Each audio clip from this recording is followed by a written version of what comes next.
All right, hello everyone, and welcome to a brand new video. In today's video, we're going to do something that we have done before here on this channel, and that is go over the meta relevant tier list and check out Bello Betty's matchups and go over those and see where Bello Betty places in the tier list. So it's not very much like somebody else's normal tier list. I mean, this is at this time is a pretty standard tier list. You got this shit, and then you have Bello Betty nowhere near at the top. That's not how we roll over here on this channel. On this channel, we respect the goat. So what we're gonna do is we're gonna talk quickly about the new leaders and how they place on the tier list and why I've placed them like I have, uh, and how the Betty Betty matchup. We'll quickly go over how the matchups go into the old leaders as well.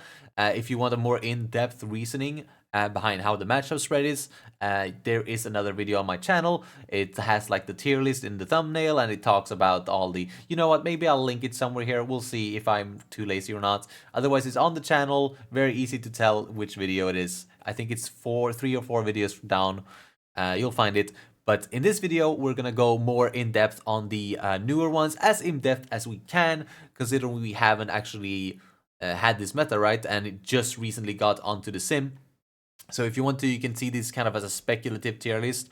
I'm going to be doing more videos going up against these leaders in the future, now that we have it on the sim. But other than that, we can actually just jump straight into it.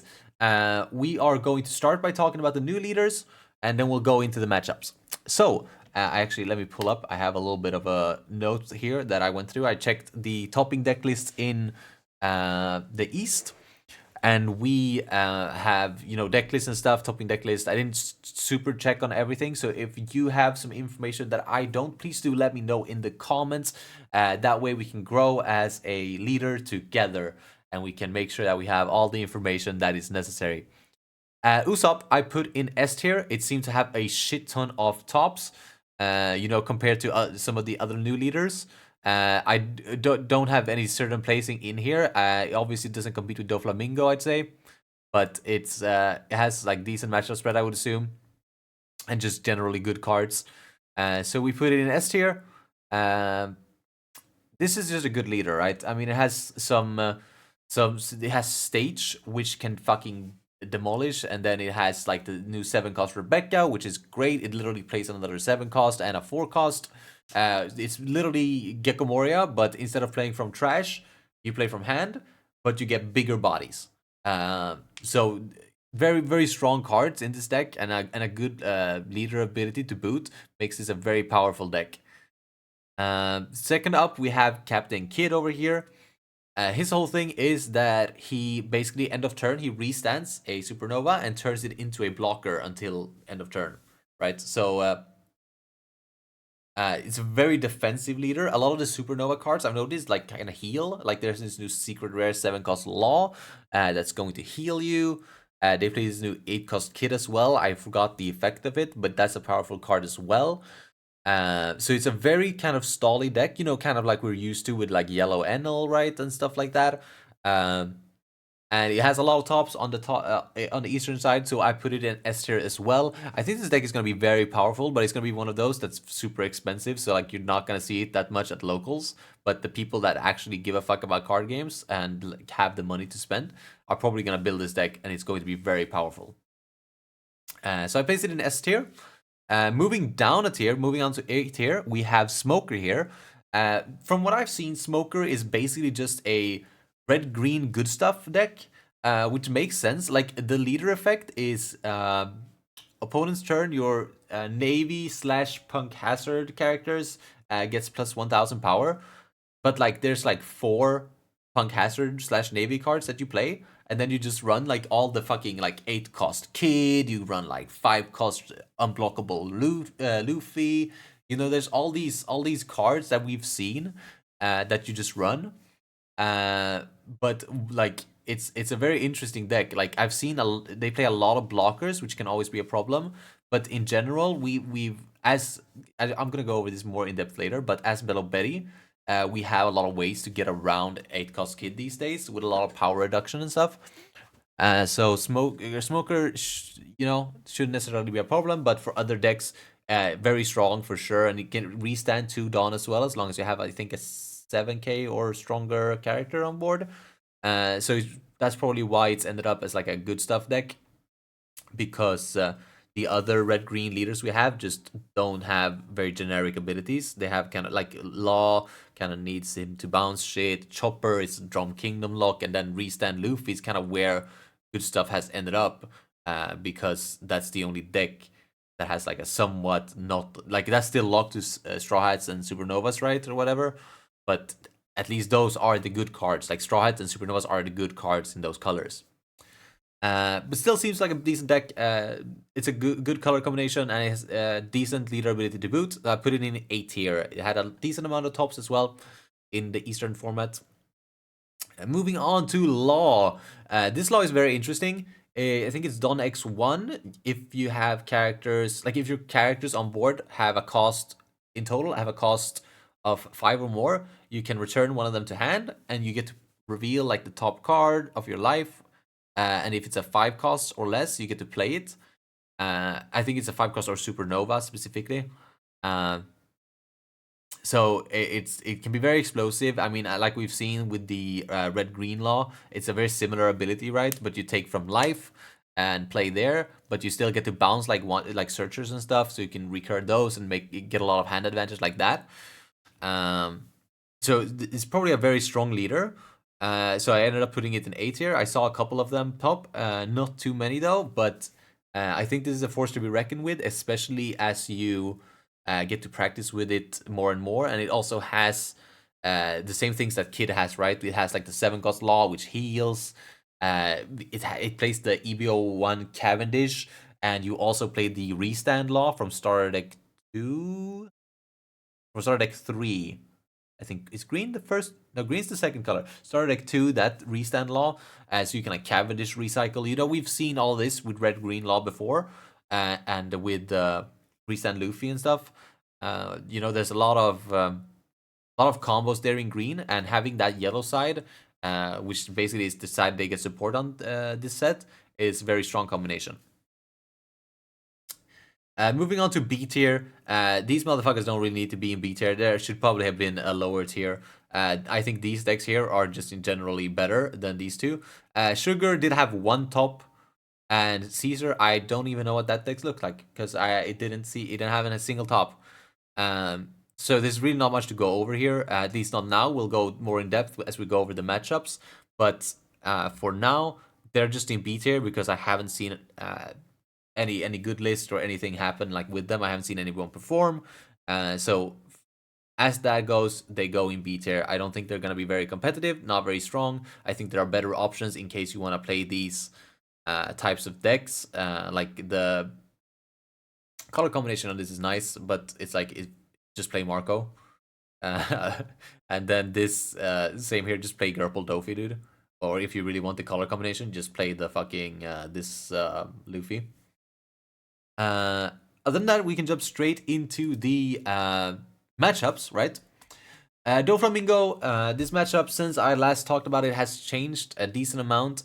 Doflamingos has kind of learned the matchup, so we'll try to not spoil too much. But there's this card. It's called Forecast Law. It's insanely dumb. I fucking hate it. And if they know how to play the matchup, they can be really strong. But at the end of the day, it's one of those matchups where it's like if they see their cards, they win, and if we see our cards, we win. But they're more likely to see their cards, basically. Like our combos are kind of inconsistent in comparison to something like Doflamingo that can just stack his deck, search, play off the top, all of that stuff. So I'd say this is an unfavorable matchup at the moment, but it's not unwinnable by any means. But this is probably our worst matchup as Bello Betty, which is unfortunate as this is like majority of the meta. But we're gonna recover because Luffy here, Purple Luffy, we have a great matchup into because they take their own life, right? So that's just us gaining more aggro. And they kind of an end game deck, right? So they and all the way like up to like they ramp really fast to bring out big bodies, right? But that's not really how you have to play like against Belobedi, right? You have way more different ways to that you should be dealing with Belobedi. If you go tall, you're likely to lose that matchup. Luckily for them, they have Luffy Taro and 7 cost Sanji. We can get extra value there, which can flip the thing. It's obviously not an unwinnable matchup for them, but it's very Belobedi favored, which is obviously very nice as it's one of the most played decks in the format. Moving on to Enel. Pretty sure Enel should be fairly favored for us as well. Things can be really tricky if you don't know when to swing, when to pause, when to just stack board. You know, it's a very awkward deck. It changes everything. Back in 05, it used to be one of our worst matchups. But right now we have 6 cost Koala. And I think when OP-10 comes here, we're actually going to have the 5 cost promo Sabo as well. Which also can take our life, which allows for some pretty nice combos to avoid things like Gidatsu and 9 cost Yamato. Which is lovely, right? So we have so many ways to play around the life starving that they do, which means that this deck can't quite keep up. And then before they start doing all of their fucking 9 cost, 10 cost shit, we can try to wrap it up from there. Which is great. So this is a favorite matchup as well, I'm pretty sure. Until EBO2 when they get their fucking new Enel, I think it's EBO2. That might change a lot of things. That card is cracked. But until then, we will see. I think right now it's favored Betty for sure. Lucci, I've been kind of shitting on this as one of our worst matchups, and I still think it's really difficult, dude. I fucking hate this matchup.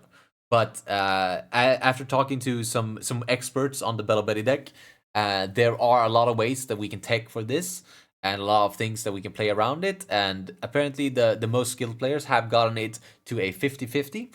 So that's how I'm gonna rank it as well. Even though my win rate is most definitely not 50-50 Delucci. But it apparently can be. Generally, if you run stage, that's beneficial in the Lucci matchups, as you need to find the cards that go wide, so that Lucci just can't remove your shit every turn. So running stage makes that way more consistent, which is what you want. So Lucci ends up at like a 50-50. Shanks, I said this before, and I'll say it again. I think Shanks is favored for us. And I think it's not that close. I think if they see the right cards and they know the matchup, it goes to about a 50-50. But that's not going to happen. You're not going to play against the Shanks in a big tournament, and they're going to know the matchup and see the right cards. At that point, you're just unlucky, and that's fucked. But in general, this is very favored to Betty. It's a little bit too slow, right? They like basically don't play anything for the first like 3 turns. And then by then you have like 5 characters out while having them down to 2 or 3 lives. So things go very fast, and like once they reach 10, if they manage to stall out that long while keeping board control with things like Ben Beckman and stuff and like Lucky Roo, that's when they can like make comebacks, right? But it's not a good deck to play against Belobedi. Like Belobedi is so favored, which is great news for us, right? And then moving on to our next matchup, we have Teach. Everybody knows Teach's weakness is just aggro, aggro, aggro, and that is exactly what Belobedi is. A skilled Teach player who sees his curve can be a problem, but realistically, it's probably like a 70-30, if not even better, like 80-20. The Blackbeard really struggles into Betty. They need to know the matchup, when to use their things, which they're probably not gonna, because Belobedi's never fucking played. And even then, even if they know exactly when to use everything, we have cards to work around it. We have like 4-cost Ivankov, which is an activate main. We have Karasu and Lindbergh, which are like when attacking. And so we have a lot of ways to play around Teach as well. So like I said, they need to see like their triggers, they need to see their curve, they need to know the matchup, and then they have a chance at winning. Black Yellow Luffy, again, a fucking favored matchup. Luffy is one of those matchups where it's like they take their own life, so you can just kind of fuck off and just build like your own board while not worrying at all what they do, which is fucking lovely, right? and that's kind of the entire game plan, right? You just kind of chill, you build your board, and then like they go, oh, I'm gonna play some flampes and like take my own life, and you're like, okay, sure, but you're still just at 7, like you're just a 7k leader. I'll just Karasa you once, and then I'll swing hard, and either you lose the game or you lose your entire hand. So it's like they can't quite keep up with the tempo. If they see like super like many like Rocket Luffy's and stuff, and they can keep control of your board while establishing Sabos, it can be kind of awkward in the end game. But usually you're able to push through anyways, as long as you like chill for a turn, just establish board, and go from there. But it's kind of a difficult matchup if you let it get that far. But generally, it's gonna end before they can start popping off. So you're super chilling. Now, Usopp as one of the ones we should be talking more about, but we don't actually have that much info on it, right? I've done a little bit of research and I put I put 3 notes in my notepad, okay? Number 1, he is a 4-life leader. Bello Betty preys on 4-life leaders, alright? The only 4-life leaders that's been known to fucking beat Bello Betty is Sakazuki, before he got banned. And like red green law was kind of red purple law was also kind of red purple law favored. But besides those two, which both got banned, 4-life leaders have never been a problem whatsoever. And I think this is the same here. I think sure he could be a little controlly, which is awkward. But from what I've seen on the list I've checked, he's not running as much control as some like Rebecca used to do. Rebecca is a hard matchup. We'll get into that later. But Usopp, which plays the same package, same colors, same everything, is a completely different deck, it seems. Which is great for us. I put 4-life leader. They run a lot of bricks, which I noticed. I played against the Usopp not too long ago, and he was bricked up like crazy. And the main problem for us is that if they get staged early, things can get really awkward, especially when they reach that 7 Dawn turn where they can get out the 7-cost Luffy, which can attack active characters. At that point, it can get really awkward as they kind of clear board with that, as they basically can swing 7k into your active characters twice on their 7 Dawn turn, which is really terrifying. But again, that's assuming they see all their pieces. No, that's assuming they see one piece. One Piece is real. Sorry, I'll fucking shut up. I'm pretty sure this matchup is gonna be Bello Betty favored. Yes, Black can be tough. 4-life leaders, not so much. So depending on how they tech and stuff, it should be a favored matchup for Bello Betty. I'd say maybe like a 65-35 Bello Betty, probably. Moving on to Captain Kid. Again, I have 3 notes. I think I have 3 to 4 notes for every leader. Kid, basically, he's a 5-life leader, right? So that sucks. And also, his whole thing is that he blockers up, right? Which is fucking terrifying because we hate blockers, right? So they play a lot. They basically every card in the deck is a blocker, and they play cards that heal, like 7-cost Law, which again, that's also a problem for us. As one of the pros, I put that they don't play as many triggers as a standard yellow deck, like something like Enel and maybe even get a Curry, which is really positive, especially when they start healing and shit. Is that they don't actually have that much triggers that they can heal. But it's obviously a very, very strong deck, and I think it's one of those that Bello Betty is going to struggle more into, as it is a 5-life leader that blocks and stuff, but it's definitely not unwinnable by any means. Moving on to Red Purple Luffy here. Red Purple Luffy, we've been over before. This matchup is the fucking godsend. Bello Betty smashes this shit into pieces. I mean, there's really not much to say. It's a 3-life leader, right? And if you see Karasu, this 6k means nothing. He's going to be a 5k leader with 3 life, and it's going to be really fucking awkward, and we're just going to demolish him really fast, really early. Terrible matchup for him. It's super Bello Betty favored. Not much more to say about that. Bonnie here. Bonnie's a tricky one because you have to change the entire way that you play, but as long as you know how Bonnie works, and how you swing and all that proper stuff, you're gonna be so fine. Uh, Bonnie is really weird in the way that she runs a lot of bricks, and like she has a lot of end game plans. Like I don't know if they run 10 cost of Flamingo anymore, but 10 cost of Flamingo, 9 cost Zoro, 8 cost Kid. You know, there's a lot of end game kind of things. It's basically the same as Shanks, right? Where they can prevent like one attack per turn, right? Shanks can't quite do that the same way Bonnie can, but since their whole thing is end game, they tend to brick a lot, and they won't even get to their like good part, right? I think Bonnie has a couple more better options early game than Shanks does, but in general, I still think it's favored into for Bello Betty. At least that's what I've noticed when playing against Bonnie, is that I haven't been struggling that much. Moving on to Nami, I have no words for you. We're gonna do it even shorter than the red purple Luffy matchup. Nami is a 99% win rate for Betty. Okay, Nami can't win that matchup. No conversation. Like it happens once in a fucking lifetime that they pull out a rush Usopp and win. Other than that, game over. Nami just loses. I'm sorry, they can't keep up.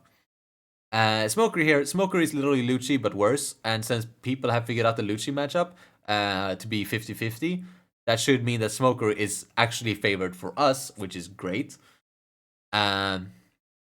New Smoker. Okay, let's look at the notepad, guys. Look at the notepad. He's a 4-life leader. Great news. Great news. Just like green and red good stuff, which generally is not that good. It runs a bunch of like weird things, but like I mentioned before, it seems to run a good amount of blockers, which obviously can get awkward for us. But I mean, if we see our Lindberghs, Kumas, as well as that's not a word, cards that reduce power, that matchup is gonna go our way for sure. I can just tell from now that that's gonna not be a problem at all. It's a 4-life leader that excels at things that we don't mind, so it shouldn't be a problem for us at all to go over this deck. Bello Betty favored for sure. And Law here, he's a 4-life leader that takes his own life. All right, I don't know, but I'm pretty sure this is like a 90% Bello Betty favored matchup. I'm sure they can find ways to play around it. I know Red Green Law found ways to play around it with their bouncing and recycling and getting more card advantage while establishing a lot of blockers. Like I'm sure there's ways around it, but in general, you're basically running a vanilla leader, right? Like that advantage that you have against other decks where you can take your own life to play shit. It's not really gonna help you in this matchup. If you take your life like once or twice, yeah, the game's over. It's gonna go so fast you won't even know what hit you. Bello Betty favored for sure. Like the one thing I would say is that they have like Cavendish and restanding Cavendish, like they like to restand it, which can like there's a small chance that they can outrush us technically, right? Like they play some kind of small body, you know. I don't know. They have things that could be weird. But they're gonna have to practice that matchup on their own. I'm gonna assume that I can beat the shit out of you 9 times out of 10. Moving on to the B tier, we're gonna go over things a little faster here because these decks are gonna be so rarely seen in the meta that you don't really have to worry about it. Realistically, it's probably gonna be like this. Katakuri, it's always been a weird matchup where it's like if they trigger like 3 cards when you try to like push them down, they just kill you on the clapback. But if they don't, you just win because they have so many bricks. Like all the 10 moms and 7 moms and shit, they're just sitting in his hand, not doing anything. But if they see the triggers, they win. If they don't, you win. It's kind of like the Bello Betty mirror. Really fucking weird. But in general, I feel like it's favored, but it's, you know, they play so many triggers at this point that it could be really rough on you. We'll say it's a 50-50 just for now. But it really doesn't matter. These fucking leaders, you're not going to see them in a tournament, most likely. Rebecca is probably more likely than Katakuri to be seen in a tournament. Rebecca is one of our worst matchups. I don't remember last time I played her, though, so it should be fine. But if Rebecca ends up going, like, up here or, like, even up here, I'm not sure. where she goes, right? But if she does end up going higher up, she could be a really difficult matchup that we actually might want to consider teching about. Because we've been struggling with this matchup, and now it has even more better cards, which is terrible. But again, if they don't see stage, you're kind of chilling. And like if there's a lot of Rebecca, we'll probably just end up running a couple copies of the event card that we have that KOs a 3K or less, as well as a stage. So we can just get rid of their Colosseum, right? But yeah, we'll see about that. I hope we don't see too much Rebecca in this meta. If we do, Bello Betty's grade is gonna go down because it's a really tough matchup. Moving on to Boa Hancock. This is just bad Doflamingo. The benefits that Doflamingo have, Boa just doesn't have, right? That it can gain card advantage by playing off the top and swinging hard. Like the aggro part of Doflamingo, they don't have, which is technically what's the scary part about Doflamingo is that, like, yeah, we can go aggressive, but he can also kill us in like 3 turns. But of course, Boa makes up for that in a more control-y style, where she just kind of plays control cards, right? But like with Lucci and Smoker, I think we should be fine as long as we see our spammers, make sure we go very wide, and hope that she isn't able to pull off too many sneaky things. Probably like a 50-50 though. Like Boa is good. I used to play Boa. Boa is fucking sick, dude. But maybe we can hope that it's slightly favored for our way. Not sure what the deck list looks like these days, but we'll say this no info on this one. Like, we'll say 50-50 for now. PRB Sanji, we lose this matchup super hard, but nobody fucking plays Sanji anymore, so it really doesn't matter. Nico Robin, this is favored to us in my opinion, but other people say that it's not. I think I have a 95 or something win rate against this deck. Their curve is literally just like on 3, they probably like swing and ramp, and then they go to 6, they play Demon Robin, and then they ramp and they go to 9 and they play Yamato, right? So you just have to make sure that you either end the game there, like before they get to that, or that you set yourself up for like a lethal right after they do that. Because if they start cycling Yamatos back to back and stuff like that, you're in trouble. So don't let that happen then. Fucking finish the game before then. It's not that deep. But yeah, for me, this is a super easy matchup. I never fucking lose this thing. So Bello Betty favored for sure. Same with this Luffy. Even if they see their curve, this matchup is just so easy. Bello Betty just goes hard against these 4 life leaders. So not a problem whatsoever there. Vegapunk, this matchup I have to practice as well, but the times I've played against Vegapunk, it's been kind of an easy run.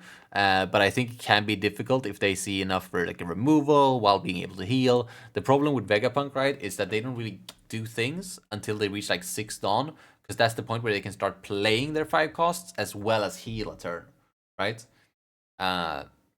So if they're not able to stall long enough, you just go kind of hard. Like this game can be over in like 3 turns, even if they heal turn 1 or 2. Like they're basically a 4 life leader that doesn't get to play card or attack with the leader. So it's like all dependent on what cards they have in their life. Like if it's triggers and stuff, it can be hard, but not really. Like in general, this is super Bello Betty favored. Same with Sugar, dude. The list I hear here for Sugar here is it's a 4 life leader. They brick easily because they pick so many counter events that they like if they don't have Dawn up, they just don't even have 2Ks, right? They have like they play like 1 copy of a 2K, and then the rest is just counter events. So this should be super free for us. And then I don't even have anything written down on this fucking clown because he hasn't topped. But I can't see us losing this either. I don't even know what this motherfucker's effect is, but he sucks, surely. So he's a 4 life leader. We'll smush him. That's all I have to say. So let's just quickly go over it again.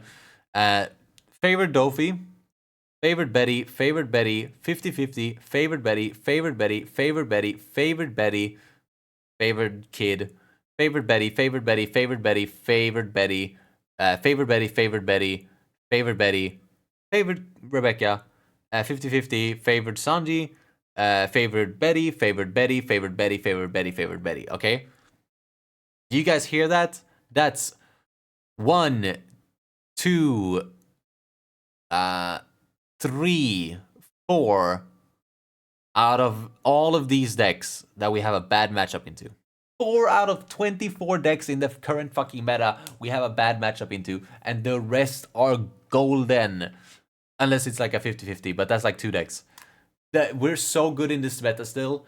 The worry was Usopp. Turns out Usopp isn't that difficult of a matchup, and just the kid is the problem. But considering like almost every new leader is a 4-life leader, we're so golden. We're so set.